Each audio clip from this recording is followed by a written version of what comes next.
Ladies and gentlemen, tonight I bring you the American Cowboy.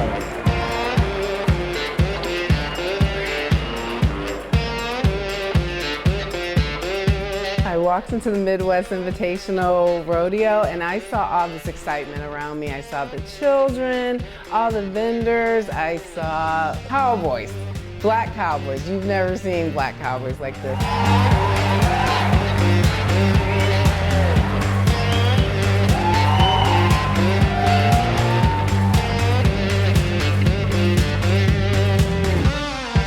It's so much fun. So many different things for the children to do, and every year it's just getting bigger and bigger.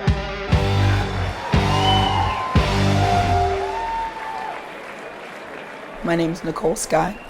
I'm the owner of the Midwest Invitational Rodeo.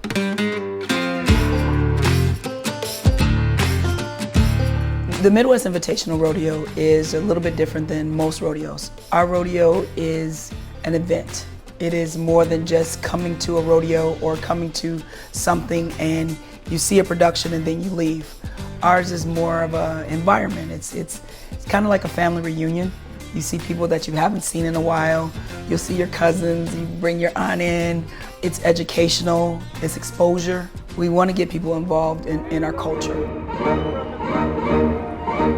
No character was more closely synopsed with American than the cowboy. The cowboy legend was born during the post-Civil War years when thousands of cowboys had been common sights in East Texas.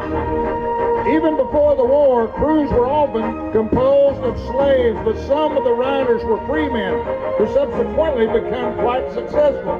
Thousands of black experienced in roping, riding, and heading joined the horsemen who rode cattle over the long, hard miles from Texas to the northern grasslands. Although folk fiction writers overlooked them, historians forgot about them, the black cowboy made a significant contribution to their home on the range.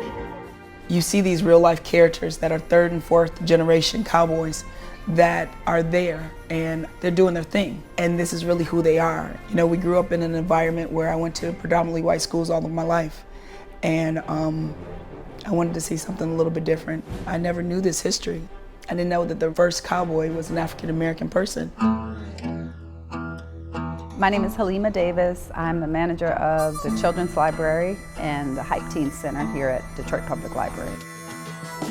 My mom is from Texas, and so I grew up riding horses and attending rodeos, and I wanted the kids of Detroit to have an opportunity to see a horse up close and ride a horse, and I thought Juneteenth would be a great time to bring that connection between African Americans and rodeo and horseback riding. We having a good time. And we got stickers all over our faces. And we like we just having a good time.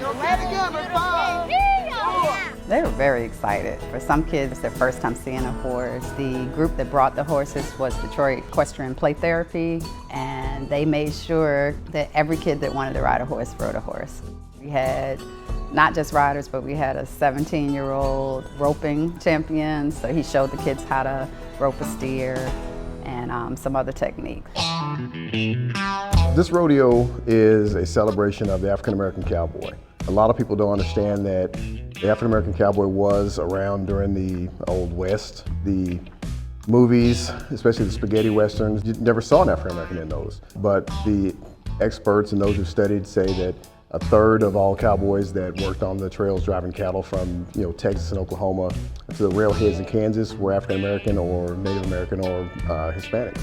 We teamed up with Nicole and Brian that throws this rodeo.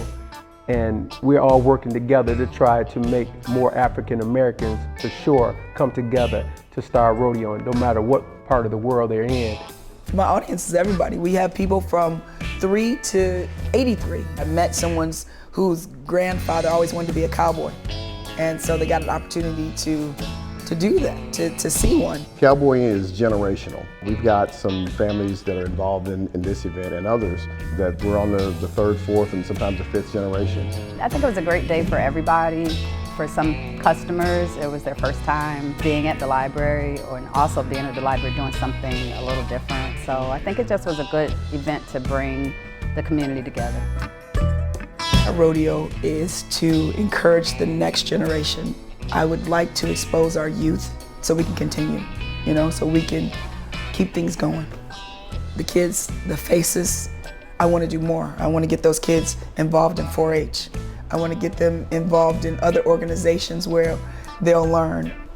What I want to get out of this more than anything is family, and to give people the opportunity that I didn't have. If you have a business, come on, kick it with us. Come out and hang out with us. We need to be able to climb on each other's shoulders to get to the next level.